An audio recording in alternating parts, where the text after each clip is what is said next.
Hello and नमस्कार। मैं वैशाली गोगी आप सभी का स्वागत करती हूँ हमारे चैनल पर। दोस्तों, कोरोना महामारी आज के वक्त में हर किसी का सर दर्द बनी हुई है, क्योंकि पहले वायरस से लड़ने के लिए एक वैक्सीन बनाई गई, लेकिन उसी वैक्सीन का एक तोड़ आ गया है कोरोना वायरस का नया स्ट्रेन।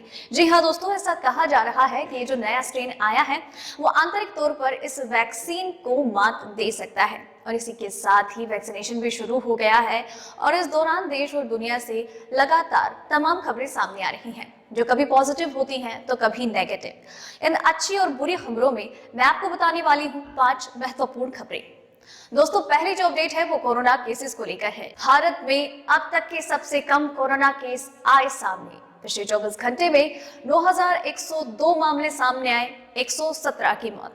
जी हाँ दोस्तों, ये भारत में कोरोना वायरस का जून के बाद सबसे कम आंकड़ा सामने आया है। पिछले 24 घंटे में कोरोना वायरस के 9102 मामले सामने आए हैं, जिसके बाद भारत में कुल कोरोना संक्रमितों की संख्या 1,06,76,838 हो गई है। तो वही पिछले 24 घंटे में 117 मरीजों ने कोरोना के खिलाफ अपनी जान गंवा दी।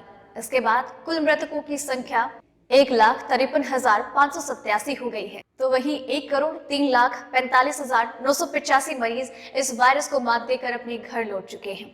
बात की जाए कुल कोरोना पेशेंट्स की, तो अभी हाल फिलहाल में केवल 1.44% मरीजों का ही इलाज हो रहा है, और मृत्यु दर भी काफी कम हो चुका है। भारत में मृत्यु दर 1.44% है। बात की जाए कुल पेशेंट्स की, तो हाल फिलहाल में भारत में केवल 1,77,266 मरीजों का इलाज हो रहा है।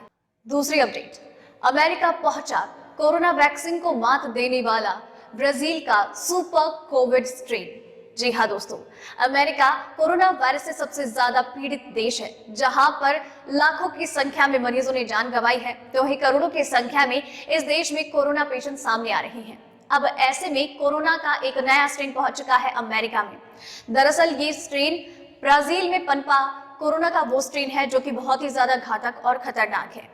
अमेरिका में पहला केस मिनीसोटा में पाया गया। ये शख्स कुछ वक्त पहले ही ब्राजील गया था और वहां से आने के बाद ही कोरोना संक्रमित पाया गया। दरअसल इस शख्स में जनवरी के पहले हफ्ते में ही कोरोना के सिम्टम्स देखे गए थे, और उसके बाद उन्हें ब्राजील से वापस लौटने के बाद अलग क्वारंटाइन रखा गया था। इसके साथ ही जब उनकी जांच की गई तो वो कोरोना पॉजिटिव पाए गए। आपको बता दें कि ये वायरस पुराने वायरस की तुलना में 50% ज्यादा तेजी से फैलता है। तीसरी अपडेट, बिल गेट्स ने लगवाया कोरोना का टीका, कहा काफी राहत महसूस हो रही है। जी हाँ दोस्तों, माइक्रोसॉफ्ट के संस्थापक और समाज सेवी बिल गेट्स ने भी कोरोना वैक्सीनेशन करवाया है। उन्होंने कोरोना का पहला टीका लिया और उसके बाद अपने अनुभव साझा किए सोशल मीडिया पर। उन्होंने कहा कि 60+ होने का आज मुझे फायदा महसूस हुआ, क्योंकि मैं कोरोना वैक्सीनेशन के लिए काबिल पाया गया हूं। इसके साथ ही उन्होंने अपना अनुभव भी साझा किया कि इस वैक्सीन से उन्हें किसी भी प्रकार की कोई तकलीफ नहीं हो रही है, वो पूरी तरीके से स्वस्थ हैं। इसके साथ ही वो वैक्सीन लगवाने के बाद काफी तरोताजा महसूस कर रही हैं, और उनको ये कहने में बिल्कुल भी गुरेज नहीं है कि ये वैक्सीन सुरक्षित है और सभी को ये वैक्सीन लगवानी चाहिए। आपको बता दें कि माइक्रोसॉफ्ट के संस्थापक बिल गेट्स पर इस तरीके के आरोप लगे थे कि ये कोरोना वैक्सीन बनाने वाली कंपनियों के साथ मिलकर ये इनकी प्लानिंग है, सिर्फ दवा निर्माता कंपनियों की भले के लिए, उनके लाभ के लिए, ताकि एक दवाई के नाम पर वो अपना बिजनेस अच्छे तरीके से कर लें। लेकिन आपको बता दें कि बिल गेट्स ने ऐसी हर तरह की खबरों का खंडन किया और अब वो खुद सामने आए हैं वैक्सीन लगवाने के लिए। चौथी अपडेट, फाइजर चाहती है कि अप्रूवल से पहले भारत खरीदे फाइजर की वैक्सीन। जी हाँ दोस्तों, भारत में पहले ही 2 वैक्सीन को इमरजेंसी इस्तेमाल की मंजूरी मिल चुकी है। ऑक्सफोर्ड एस्ट्राजेनेका की वैक्सीन, जिसका निर्माण सीरम इंस्टीट्यूट ऑफ इंडिया कर रही है, जिसका नाम है कोविशील्ड, उन्हें स्वीकृति दी गई है कि वो भारत में इमरजेंसी इस्तेमाल के लिए उसकी आपूर्ति की जाए। इसके साथ ही भारत बायोटेक के द्वारा बनाई गई कोविशील्ड को भी अनुमति दी गई है, और दोनों वैक्सीन के साथ भारत में वैक्सीनेशन की प्रक्रिया शुरू हो गई है। अब ऐसे में फाइजर पूरी दुनिया भर की एक ऐसी वैक्सीन है जिसका ट्रायल दुनिया भर में किया जा रहा है, एंड इवन अमेरिका और ब्रिटेन जैसे देशों में इसे स्वीकृति भी मिल गई है।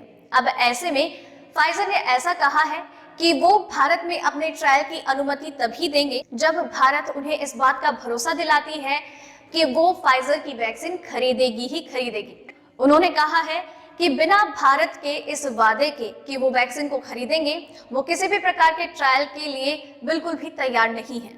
पांचवी अपडेट, भारत ने अब तक 9 देशों को भेजा कोरोना टीका, कोवैक्स को भी करेगा आपूर्ति। जी हाँ दोस्तों, भारत दुनिया का पहला ऐसा देश है जिन्होंने अपना पड़ोसी धर्म साबित करते हुए अपने पड़ोसी देश को फ्री में वैक्सीन पहुंचाई है। जी हाँ, उन देशों में बांग्लादेश, म्यांमार, नेपाल और भी कई पड़ोसी देश शामिल हैं जिन्हें कोरोना की खेप पहुंचाई गई है। इसी के साथ उन देशों का आभार प्रकट करते हुए उन्होंने अनोखा और अतरंगी अंदाज भी अपनाया। इसके साथ ही भारत की तरफ से अभी तक 9 देशों को वैक्सीन की आपूर्ति की जा चुकी है। कुछ रिपोर्ट्स के अनुसार भारत के द्वारा 60 लाख डोजेस को अपने पड़ोसी देशों को पहुंचाया गया है। राजदूत नागराज राइडू ने कहा कि भारत ने अपने पड़ोसी देशों की मदद की है और अभी तक 9 देशों को कोरोना की वैक्सीन पहुंचाई जा चुकी है और भारत आगे भी इस तरीके की आपूर्तियों को पूरा करता रहेगा। उसमें भी भारत की तरफ से वैक्सीन की आपूर्ति की जाएगी ताकि दुनिया के वो देश जिन्हें वैक्सीन की जरूरत है उन तक कम दाम में या फिर यूं कह लीजिए कि मुफ्त में वैक्सीन पहुंच सके। तो दोस्तों, ये थी कोरोना वायरस और उसकी वैक्सीन से जुड़ी 5 महत्वपूर्ण खबरें। आपके इसी तरीके से हर रात 8 बजे कोरोना वायरस और उसकी वैक्सीनेशन से जुड़ी 5 महत्वपूर्ण खबरें लेकर आते रहेंगे। और बाकी दूसरी खबरों और अपडेट्स के लिए चैनल के साथ बने रहिए। चैनल को सब्सक्राइब कर लीजिए।